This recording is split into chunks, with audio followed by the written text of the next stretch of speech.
పేరేంటండి? సేవకుడి పేరేంటండి? ఎలీషా. ఎవరండి? ఎలీషా అనే సేవకుడు ఉన్నాడు. అయ్యా, నువ్వు వస్త్రములు చింపుకోవాల్సిన అవసరం లేదు. చూడండి, గమనించండి, జాగ్రత్తగా వినండి. కుటుంబాలతో విసిగిపోయో, బంధువులతో విసిగిపోయో, లోక సంబంధమైన వాళ్ళతో విసిగిపోయో, ఇంకా నాకు జీవించడం అనవసరము, బ్రతకడం అనవసరము, నేను చనిపోవటమే మంచిది అనుకుని ఉరి పెట్టుకున్న వాళ్ళు చాలామంది ఉంటారు. పాయిజన్ తాగిన వాళ్ళు చాలామంది ఉంటారు. కానీ ఇక్కడ వాక్యం చెప్తుందనమాట, బైబిల్ సెలవిస్తుంది, వస్త్రాలు చింపుకోవాల్సిన అవసరం లేదు, పాయిజన్ తాగాల్సిన అవసరము లేదు, ఉరేసుకోవాల్సిన అవసరము లేదు, దేంట్లో పడి చనిపోవాల్సిన అవసరము లేదు అని వాక్యం సెలవిస్తుందండి. వస్త్రాలు చింపుకుంటే ఆ పాస్టర్ గారు వచ్చి అన్నాడంటే, ఏమన్నాడంటే, నువ్వు వస్త్రాలు చింపుకోవాల్సిన అవసరం లేదు, నా దగ్గరికి అతన్ని పంపించు. ఆ రాజుగారు మరి వెండి బంగారము ఆ నగ నట్ర తీసుకుని ఎవరి దగ్గరికి బయలుదేరుతున్నాడండి? ఆ సేవకుడి దగ్గరికి, ఆ ప్రవక్త దగ్గరికి బయలుదేరి వెళుతున్నాడండి. అక్కడ గుర్రములు ఉంటాయి, రథాలు ఉంటాయి, ఆటి మీద నుంచుని ఆటి మీద కూర్చుని స్వారీ చేస్తూ అక్కడికి వెళుతున్నాడండి. అక్కడే గుర్రం మీద నుంచున్నాడండి. ఆ ప్రవక్త అక్కడ అంత దూరంలో ఉన్నారు, పాస్టర్ గారు అంత దూరంలో ఉన్నాడు. ఒక మాట అన్నాడు, ఏయా ఎందుకు వచ్చావు?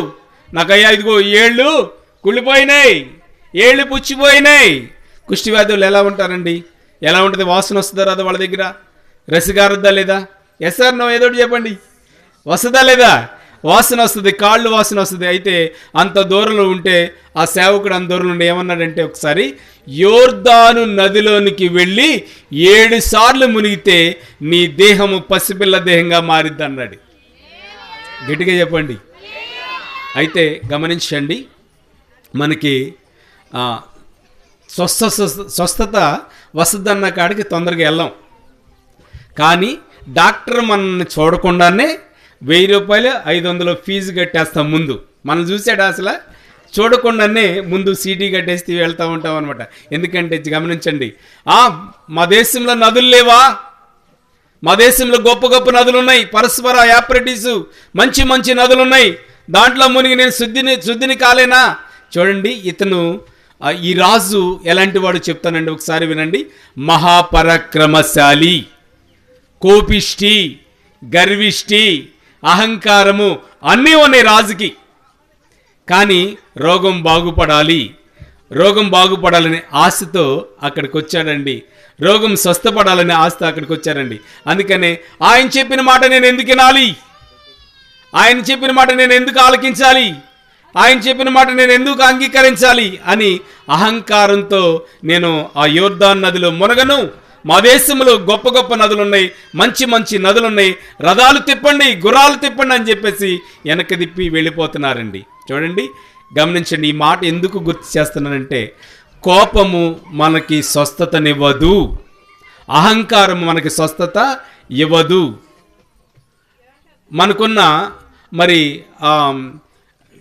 మనకున్న లోక సంబంధమైన అహంభావం మనకి స్వస్థత ఇవ్వదండి. కానీ తన్ను తాను తగ్గించుకున్నవాడు హెచ్చించబడతాడు, తన్ను తాను హెచ్చించుకున్నవాడు తగ్గించబడతాడు. మన పెద్దలు అంటారు కదండి, బళ్ళు ఏమవుతాయి అంట? వాళ్ళు అవుతాయి. వాళ్ళు ఏమవుతాయి అంట? బళ్ళు అవుతాయి. పెరిగిన తర్వాత అహంకారం మనకు ఉండాల్సిన అవసరం లేదు. దేవా, ఈ ఆస్తిని ఇచ్చినందుకు నీకు వందనాలయ్యా, ఈ ప్రాపర్టీ ఇచ్చినందుకు నీకు వందనాలు తండ్రి. దేవుణ్ణి అడగాల్సింది మనం ఇదే, దేవుణ్ణి ప్రార్థన చేయాల్సింది ఇదే, దేవుని స్తుతించాల్సింది ఇదే, దేవుని గణపరచాల్సింది ఇదే, దేవుని మహింపరచాల్సింది ఇదే, దేవుని స్తుతించాల్సింది ఇదేనండి. అయ్యా తండ్రి, ఒకసారి హోదా వచ్చిన తర్వాత ఏమంటున్నాడండి? మా దేశంలో నదులు లేవా? మా దేశంలో గొప్ప గొప్ప నదులు ఉన్నాయి, మా దేశంలో అంతస్తులు ఉన్నాయి, మా దేశంలో చాలా బలమైనవి ఉన్నాయి, విలువైనవి ఉన్నాయి, చాలా క్వాలిటీ కల ఉన్నాయి అని రౌంద్రుడై కోపంతో మరి ఆ రాజుగారు వెనక్కి తిరిగి వెళ్ళిపోతున్నాడండి. వెనక్కి తిరిగి వెళ్ళిపోవటం వల్ల ఉపయోగం ఉందంటారా?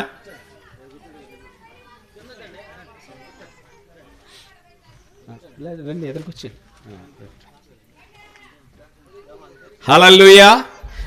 అర్థమైన వాళ్ళు మాత్రమే స్తోత్రాలు చెప్పండి, అర్థం కాని వాళ్ళు చెప్పండి. చాలా సంతోషం అండి. ఒకసారి నువ్వు దేవుని మందిరానికి వచ్చావు, పెద్దలు, చిన్నలు, వృద్ధులు, బాలురు, యవనస్తులు దేవుని మందిరానికి వచ్చినప్పుడు మనకి మనశ్శాంతి కలిగి, ఐక్యత కలిగి, దేవుడు నన్ను బాగు చేస్తాడు, స్వస్థపరుస్తాడు అనే తలంపు కలిగి మాత్రమే దేవుని సన్నిధిలో సాష్టాంగపడాలి, సాగిలిపడాలన్నమాట. అయితే రౌంద్రుడయ్యాడు, కోపం వచ్చింది. కోపం వల్ల ఆశీర్వాదాన్ని తీసుకెళ్తామా? కోపం వల్ల మేలులు తీసుకెళ్తామా? అమ్మ ఇటు చూడండి, ఒకసారి ఇటు చూడండి, త్వరగానే ముగించేస్తాను. చిన్న అద్భుతమైన వాక్యం. ఎందుకని ఈ మాటలు చెప్తున్నానంటే, వెళుతూ వెళుతూ స్వస్థతను తీసుకువెళ్ళాలి, వెళుతూ వెళుతూ ఆశీర్వాదాన్ని తీసుకువెళ్ళాలి. వెళుతూ మీరు ఎవరైనా ఎప్పటికీ ఏ మందిరానికి వచ్చిన వాళ్ళైనా రాని వాళ్ళైనా వెళుతూ వెళుతూ దేవుని మహిమను వెంట పెట్టుకుని వెళ్ళాలి. హల్లెలూయా. మరి ఈ రాజు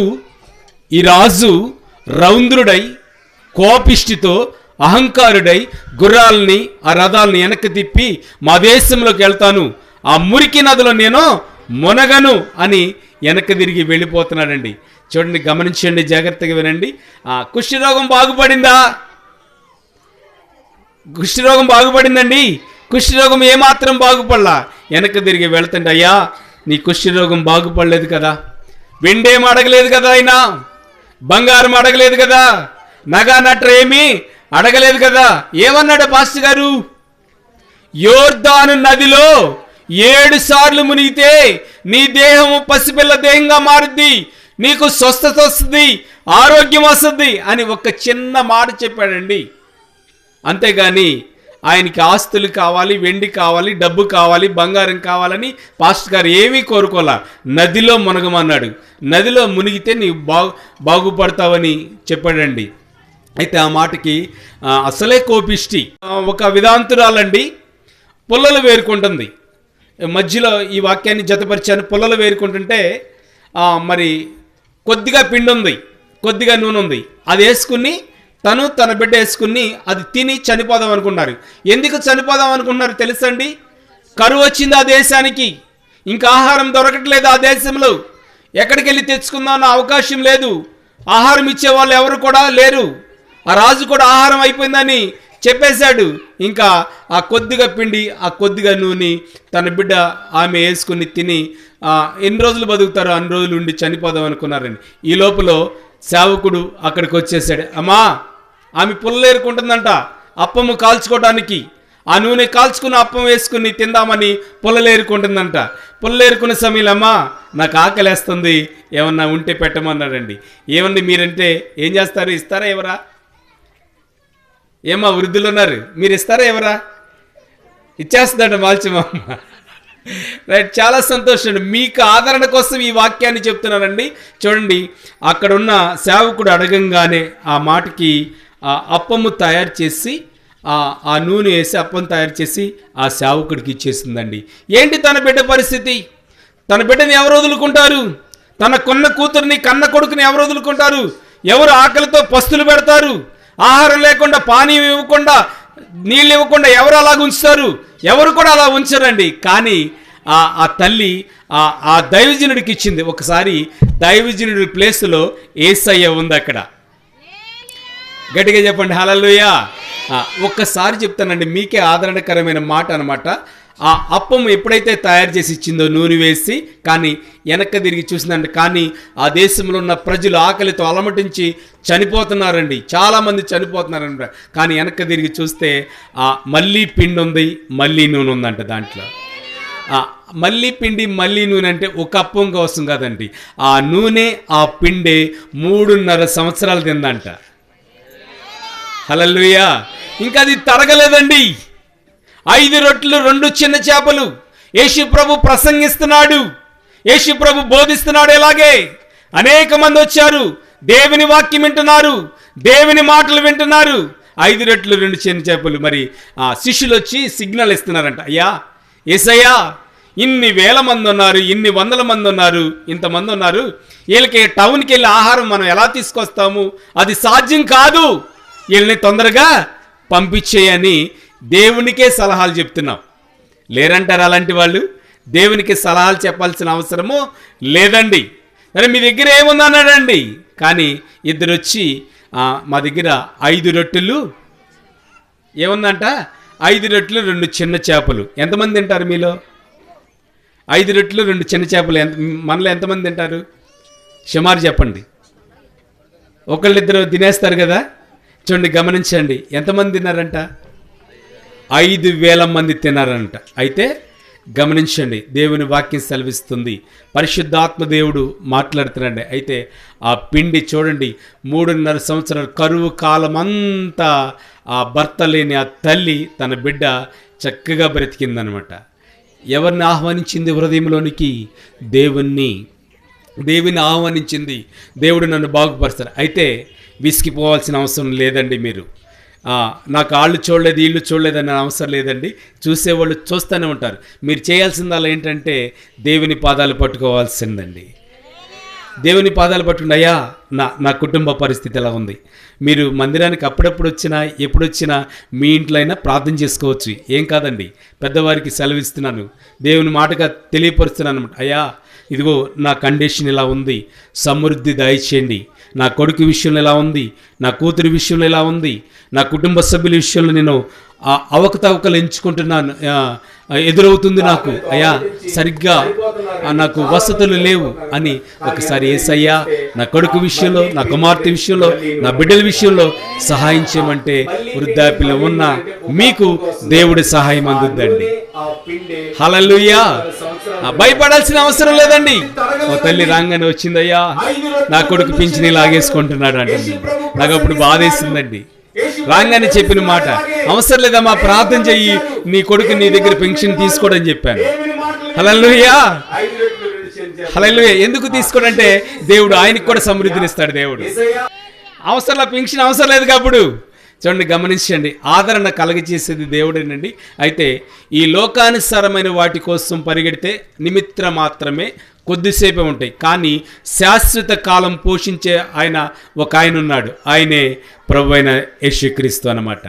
హల్లెలూయా. నా దేవుడు వృద్ధాప్యంలో ఉన్న వారిని బహుగా దీవించునుగాక, శాంతి సమాధానాలను దయచేయునుగాక. మరి ఈ రాజుగారి దగ్గరికి వచ్చి చిన్న మాట మాట్లాడుకుని నేను ముగించేస్తాను. రౌంద్రుడు అయ్యాడు, కోపం వచ్చి వెనక్కి తిరిగి వెళ్ళిపోతున్నాడు. ఏమన్నా బాగుపడ్డాడండి? ఏమన్నా సాధించాడా? అయితే కలహాలు పెట్టుకుంటే కుటుంబాల్లో అవ్వచ్చు, ఫ్యామిలీలో అవ్వచ్చు, మార్కెట్లో అవ్వచ్చు, సమాజంలో అవ్వచ్చు, సంఘంలో అవ్వచ్చు, స్నేహితుల మధ్య అవ్వచ్చు, ఎక్కడైనా సరే కలహాల వల్ల ఆశీర్వాదము రాదు, దీవెన రాదు, కలహాల వల్ల రాదండి. అయితే మరి అలా తిరిగి వెళ్ళిపోతుంటే తన రస్సి కారటం ఆగలేదు, ఏళ్ళు అలాగే ఉన్నాయి, కాళ్ళు అలాగే ఉన్నాయి, స్వస్థత లేదండి. ఒక పక్కనున్న దాసుడు ఒక మంత్రి ఏమంటున్నాడంటే, అయ్యా, ఆయన ఏమీ ఆస్తులు కోరలేదు కదా, డబ్బేమీ కోరలేదు కదా, వెండేమీ కోరలేదు కదా, నగానట్రేమీ కోరలేదు కదా. యోర్దాను నదిలో ఎన్నిసార్లు అంటండి? 7 సార్లు మునుగు, నీ దేహము పసిపిల్ల దేహంగా మారుద్దనండి. అసలే కోపిష్టండి, భయంకరమైన కోపిష్ట అనమాట. కోపము ఆశీర్వాదాన్ని ఇవ్వదు అని చెప్తుందండి బైబిల్. కోపము ఆశీర్వాదాన్ని ఇస్తుందంటారా? ఇవ్వదండి. చూడండి, కోపం వచ్చినప్పుడు ఏం చేస్తూ ఉంటాం మనం? టీవీలు పగలగొట్టిన వాళ్ళు లేరా? ఫ్రిడ్జ్లు పగలగొట్టిన వాళ్ళు లేరా? ఇంట్లో సామాగ్రిని పగలగొట్టిన వాళ్ళు లేరా? అది మరి మేలా కీడా? సామాను ఉంటుందంట మనకి, తర్వాత టీవీ చూద్దాం, వార్తలు చూద్దాం అంటే ఉంటాయంటారు. చూడండి, కోపము పనికిరాదనమాట. ఈ రాజు కోపంతోనే ఉన్నాడు, ఉగ్రుడై ఉన్నాడు, అహంకారంతోనే ఉన్నాడండి. మరి ఆ కోపం ఏం తగ్గి ఒక పక్కన ఉన్న మంత్రి చెప్పిన మాట విన్నాడు. అయ్యా, ఆయన ఏమన్నాడు? అంతకన్నా గొప్ప మాట ఏముంది? యోర్దాను నదిలో 7 సార్లు మునగమన్నాడు, అంతే కదా, ఏం అడగలేదు కన్నా అన్న మాటకి ఆయనకు కూడా ఒక ఆలోచన వచ్చిందండి, ఒక తలంపు వచ్చిందండి. గుర్రములు వెనక్కి తిప్పాడు, రథాలను వెనక్కి తిప్పాడు, తన సైన్యాన్ని వెనక్కి తిప్పి యోర్దాను నదిలోకి వెళ్ళాడండి. యోర్దాను నదిలోకి దిగాడండి, ఒక్కసారి మునిగాడండి. స్వస్థత వచ్చిందంటారా? రాలేదు. 2 సార్లు మందిరానికి వెళ్తున్నాము, ఇంకా స్వస్థత రాలేదండి. మందిరానికి వెళ్తున్నాము, ఇంకా మేలు జరగలేదేంటి? మందిరానికి వెళ్తున్నాము, ఇంకా ఆశీర్వాదము రాలేదేంటి అనుకుంటున్న సన్నివేశాలు చాలా ఉంటాయండి. కానీ 1 సారి, 2 సార్లు, 3 సార్లు, 4 సార్లు, 5, 6, 7వ సారి మునిగి లేచేపటికి దేహము పసిపిల్ల దేహంగా మారిందండి. గట్టిగా స్తోత్రాలు చేద్దాం. ఈ పగటి వేళ సమయంలో పరిశుద్ధాత్మ దేవుడు స్వస్థపరిచే యెహోవాని నేనే ఏమన్నాడండి?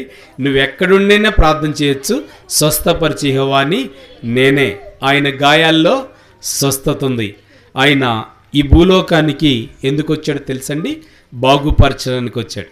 33.5 సంవత్సరాలు యేసుక్రీస్తు జీవించి ఆయన మేలు చేశాడా, కీడు చేశాడా? మేలే చేశాడు, కానీ కీడెక్కడా చేయలేదు. ఏం మేలు చేశాడంటే ఆయన 33.5 సంవత్సరాలు ఉండి 3.5 సంవత్సరాల్లో ఎన్నెన్నో అద్భుతాలు చేశాడండి. ఒకటి, నీళ్లను ద్రాక్షరసంగా మార్చాడు. హల్లెలూయా. ఏం చేశాడండి? నీళ్లను ద్రాక్షరసంగా మార్చాడండి. కుంటివాడు గుడ్డివాడు కేకలు పెడుతున్నాడు. ఏమని కేకలు పెడుతున్నాడు?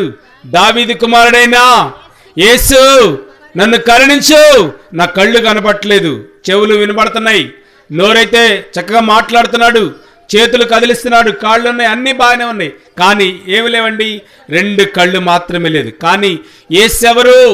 ఈ ప్రాంతం గుండా వెళుతున్నాడంట, బాగుపరుస్తున్నాడంట, అనేక రోగులు స్వస్థపరుస్తున్నాడంట, అనేక మందికి ఆరోగ్యం ఇస్తున్నాడంట, నెమ్మదిస్తున్నాడంట, శాంతి ఇస్తున్నాడంట, సమాధానం ఇస్తున్నాడంట అని దావీదు కుమారుడైన యేసు నన్ను కరుణించు ప్రభువా, నన్ను కరుణించు ప్రభువా అని కేకలు పెడుతుంటే పక్కనున్న వాళ్ళు ఏమంటున్నారండి?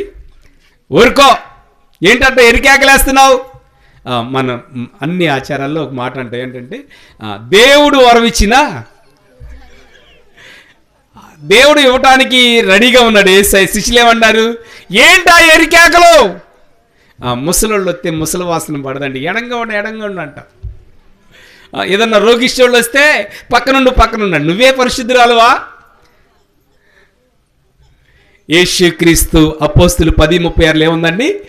యేసుక్రీస్తు అందరికీ ప్రభు, పలాని కులం, పలాని జాతి, పలాని మతం, పలాని వర్గము అని ఎక్కడ చూపించలేదండి. బైబిల్ ఆది కాండం నుంచి ప్రకటన గ్రంథం వరకు చూసుకుంటే ఎక్కడ కూడా మతాన్ని ఎత్తి చూపించలేదు, కులాన్ని ఎత్తి చూపించలేదండి. 10:36లో యేసుక్రీస్తు అందరికీ ప్రభు అన్నాడు. ఆ గుడ్డివాడు కేకలు పెడుతుంటే చూడండి, ఆ కేకలు ఆపట్లేదండి. ఊరుకోమన్నా ఆపట్లేదు, ఆగమన్నా ఆపట్లేదు. ఆ ఆశ ఏంటి? కళ్ళు బాగుపడాలి, నేను ప్రపంచాన్ని చూడాలి, నా తల్లిని చూడాలి, నా తండ్రిని చూడాలి, చూసి క్రియలు చూడాలి, ఆరాధన చూడాలి, యేసును చూడాలి, శిష్యులను చూడాలి, లోకాన్ని చూడాలి. ఒకసారి మీరు కళ్ళు మూసుకున్నాం అందరూ. ఏం చేయలేమ్మా, గారిడి ఏమున్నది ఇక్కడ? ఏమైనా కనిపిస్తుందా? చూడండి, గమనించండి. ఆ జీవితాంతము అప్పటి వరకు కళ్ళు లేవండి. తన జీవితం ఎలా ఉండేదో చూడండి. అలాంటి పరిస్థితిలో యేసుక్రీస్తు ఆ శిష్యుల్ని వాళ్ళందరినీ కూడా లెక్క చేయకుండా ఆయన దగ్గరికి వచ్చి 2 కళ్ళు ఇలా ముట్టాడండి. 2 కళ్ళు బాగా అయిపోయినాయి అనమాట. హల్లెలూయా. దేవుడు చేసిన అద్భుతం అది, దేవుడు చేసిన ఆశ్చర్యక్రియ అది. చూడండి, చాలా ఆశ్చర్యకరమైన విషయం ఏంటంటే, తన దగ్గర ఉన్న కర్రను ఏం చేశాడు? ఇసిరి పడేస్తాడు. తన దగ్గర ఉన్న చెప్పును ఏం చేశాడు? ఇసిరేసాడండి. తన దగ్గర ఉన్న చాలువాని ఏం చేశాడు? ఇసిరేసాడు. అది అవసరం అంటారు? ఇక అవసరం లేదండి. అయితే యేసుక్రీస్తు దగ్గరికి వచ్చినాక నీ రోగాన్ని స్వస్థపరుస్తాడు. హల్లెలూయా. ఏ వ్యాధితో వచ్చావు, ఏ సమస్యతో వచ్చావు, కళ్ళు కనపడకొచ్చావు, కాళ్ళు నొప్పులతో వచ్చావు, కీళ్ళు నొప్పులతో వచ్చావు, శరీర బలహీనత వచ్చావు, దేవుని అంటున్న మాట అండి, ఇది నేను చెప్తుంది కాదు, స్వస్థపరిచే యెహోవాని నేనే. ఆయన పొందిన దెబ్బల చేత స్వస్థత ఉంది. ఆయన పొందిన దెబ్బల చేత స్వస్థత ఉందండి, ఆరోగ్యం ఉందండి. ఈ రోజున ఈ పగటి వేళ సమయంలో దేవుని పేరట మనవి చేసుకున్నానండి. గమనించండి, ఎవరివైనప్పటికీ నీ కండిషన్ ఎలా అన్నా సరే దేవుని సన్నిధిలో ప్రార్థన చేసుకుంటే నా దేవుడు స్వస్థతను అనుగ్రహించునుగాక.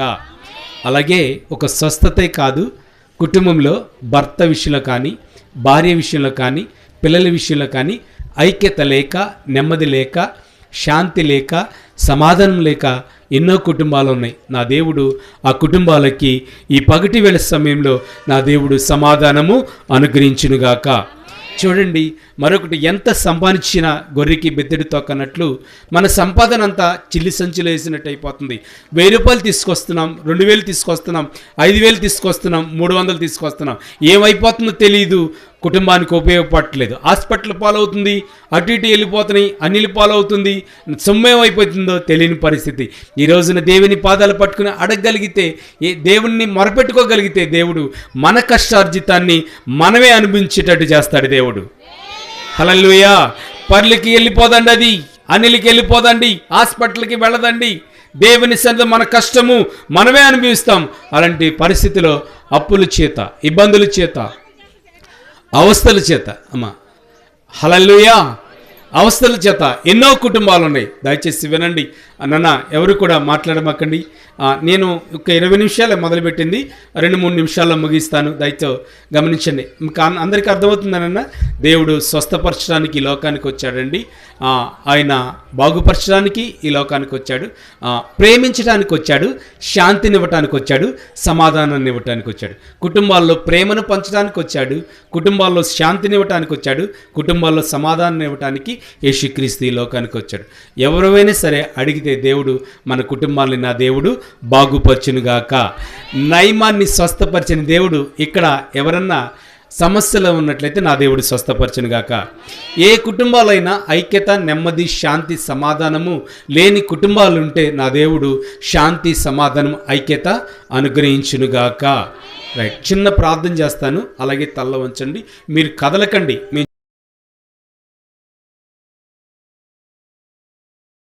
నీకు స్తోత్రాలు, వందనాలు చెల్లిస్తున్నాం తండ్రి, కృతజ్ఞతలు తండ్రి. నీ పాదాలు పట్టుకుని మొరపెడుతున్నాం, వేడుకున్నాం. నయమాన్ని బాగుపరిచావు. మా గ్రామస్తుల్ని, మా బంధువులు, స్నేహితులు అనేక మంది వచ్చారు తండ్రి, బాగుపరచండి అయ్యా. మా గ్రామం చుట్టూ నీ ప్రొటెక్షన్, నీ కాపుదల దయచేయండి తండ్రి. సహాయం చేయండి ప్రభువా. తోడనమని, దీవించమని, నీ హస్తమ చాపమని, నీ సన్నిధాన్ని గ్రహించమని, నీ కృపలో బలపరచమని, తోడనమని అడుగుచున్నాం తండ్రి. పరిశుద్ధుడా, నీకు వందనాలు, స్తోత్రాలు. మహిమగల రాజా, జీవమగల రాజా, జీవాధిపతి యేసయ్య, కృతజ్ఞతలని ప్రార్థించుకుందామండి.